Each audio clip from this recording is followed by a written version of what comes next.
Hello ladies and gentlemen, I'm your host AirsoftAL. The Commands Airsoft reviews bad guns so you don't buy them. And you know what, I might be a little overreactive at this one because, let's face it, Cymas has made really good guns. I mean, they make good AKs, they make good AEGs, there's Springers. Modern Springers, mind you, are really good. They accept AEG magazines, they can be upgraded. You can actually take out the Springer guts and put in AEG parts into them. So you know what, I might be overreacting. I might have no justification for bringing out the belt, my dad belt, my airsoft dad belt to spank a boy. But you know what? Let's give it the let's give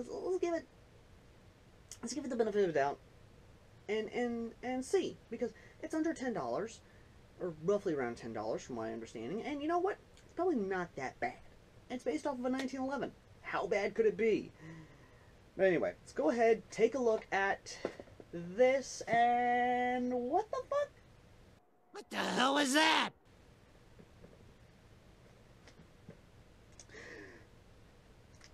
Let's not break out the belt yet. Let's not break out the belt yet as much as I want to. So, what is this? It is a... it's not called a high kappa. It is in fact made by Cymas. The copyright is dated pre-2012, so this was made well before their modern Springers. And, yeah. The picture it actually shows is something that's actually kind of cool. The Photoshop is a little bit of a, I don't want to say a hatchet job, but it's okay. I do like this type of background. It's showing a beautiful 1911 on a steel plate with water on it. It's almost like it was made in a CNC machine, almost. Anyway, let's go ahead and open the box. And...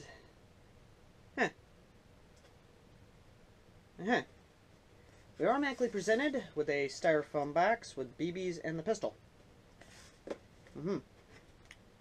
Breaking the pistol out of its shell.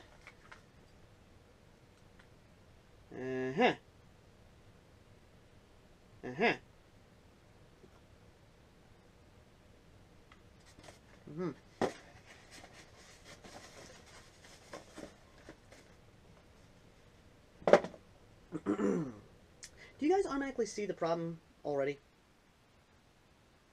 Last time I checked, a 9mm was not this, my bad, not a 9mm, a 45 ACP taking pistol is not this small. The only pistols that are this small are the 1911s that are chambered for other calibers. And judging by the size of the ejection port here, it being this fucking small, apparently it's supposed to replicate something that is between a 22 and a 380. Or 32 automatic. And then, of course, the faux rail here. I say faux rail because that's not taking any attachments. The barrel itself is... oh, wow, that's... oh, that's not good. And it's... oh, wow. Yeah, no, just... no. And what about the slide itself? Oh, yeah. No. No. And let's see what it sounds. No.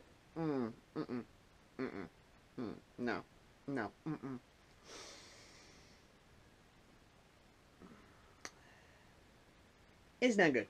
So far the only thing I do like about it is the grip. They got that right. The grip is actually relatively comfortable, even though it doesn't have that iconic 1911 beaver grip safety.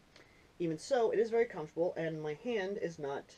I'm not feeling any discomfort, even though it is a small son of a bitch. Actually, priming it, it's not that bad. There's no safety. And the plastic on the grip is not bad. It's actually good solid plastic. The magazine release is actually pretty good. But...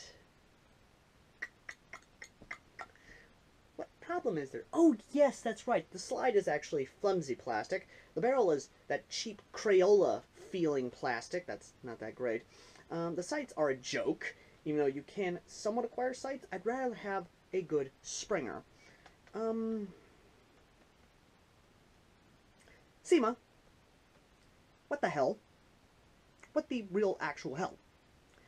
Now, the upside to it is that it's under $10, or around the $10 price tag, meaning it's a cheap little pistol. It's not expensive. Cyma knew what they were doing. But knowing they were making a cheap crap gun does not exempt them from their punishment. And believe me, I want to accept punishment. But outside of that, the trigger is a little bit flimsy, a little squishy, even on prime. But when primed, well, let's go ahead and bring you over here, and you can, I'm just going to lightly,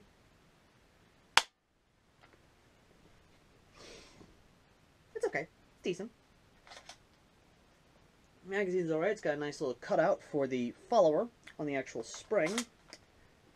And once again, actually holding it, it's not uncomfortable. That's the bad part. It's not uncomfortable. I can actually comfortably hold this. I could probably use this as a backup pistol if I was to actually upgrade the spring.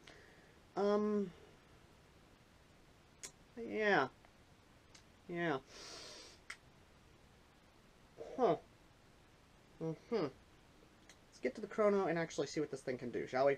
Alright, we've got 7 rounds loaded, .2 Black Ops. Got the chronograph here. Let's see what we're dealing with, shall we? 136. So that's actually a good start. It's not like below 100 FPS. So Cyma actually apparently did something right. 132. 138. 138. I'm afraid I'm going to break the slide because literally I'm squeezing the plastic on that when I do that. So I'm probably going to have to prime from the front. 132. Yeah, I'm going to have to prime from the front. 113. Okay, that was a drastic drop in FPS. 1 left. And 114. So with the last couple, we were getting below expectations when it actually came to the FPS, which is not that great, in my opinion. And the fact that it was saying it could reach out a good bit is something I'm not trusting. So, we're going to set you guys over the target, and we are actually going to see if it can actually hit. If it can actually hit inside this, because in reality, I'd like to do a distance test, but in reality, I don't want to. So, let's go ahead and set you guys down in front of this, and we will see if it actually gets inside the thing.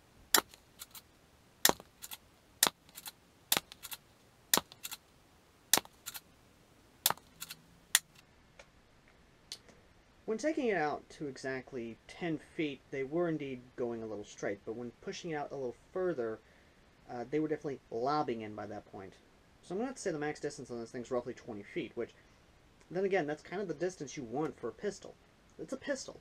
It's Cyma's attempt to try and compete with the KWC 1911 Springer, the Tokamarui 1911 Springers, just better Springer pistols in general. And while this is not bad, and believe me, I say that with all due respect to Cyma, because I have seen bad pistols, if you actually look for my portfolio of reviews, it's okay. It's decent. It's not terrible. It's just mind-boggling. Because what Cyma could have done is they could have competed with the Springer 1911s by actually making a decent Springer 1911 instead of making a under $10 Springer 1911 that you would find at your local Dollar General or your flea market. And believe me, this is a puzzling thing, because it does have a comfortable grip.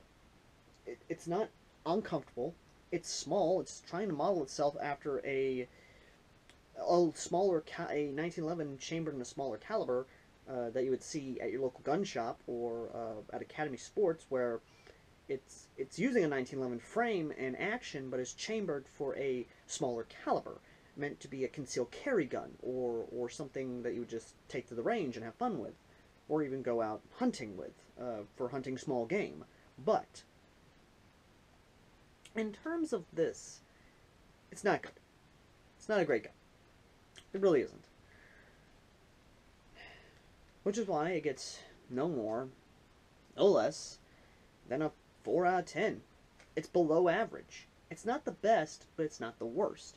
It's just below average. It's not an average gun, it's a below average gun.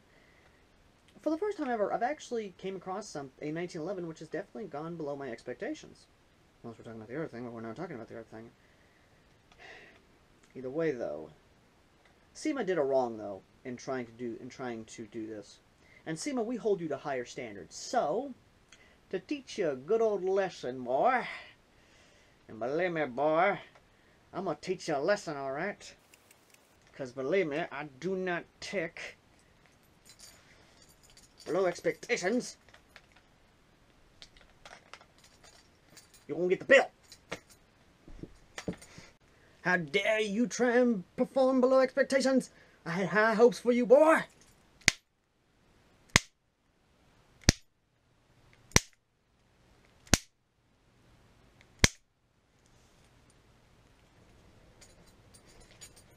Yeah, that's right. You better learn next time. In this household, we expect high expectations from our guns.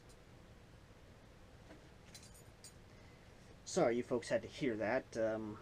In this household, we expect discipline and respect for what you do in your work. Anyway. In reality, it's not a bad gun. In fact, it's a decent little gun to loan to your friends. In case they say, hey, you got an extra sidearm? And it's got that SEMA quality of being durable. I've actually dropped the pistol. I've actually done everything I can break the pistol except throw it against a damn wall. But I will say this. It's a decent little pistol, just below average, and it's definitely something you should take a look at if you want to give a loan, if you want to have a cheap loaner pistol to give to your friends. Anyway, thank you all for watching. As always, I've been AirsoftAL, the Common Airsofter who reviews bad guns so you don't buy them. Till next time, ladies and gentlemen. Now, if you excuse me, while Mama Marui's out of the house, I'm going to teach JG about putting pride in their work. Come at you, boy!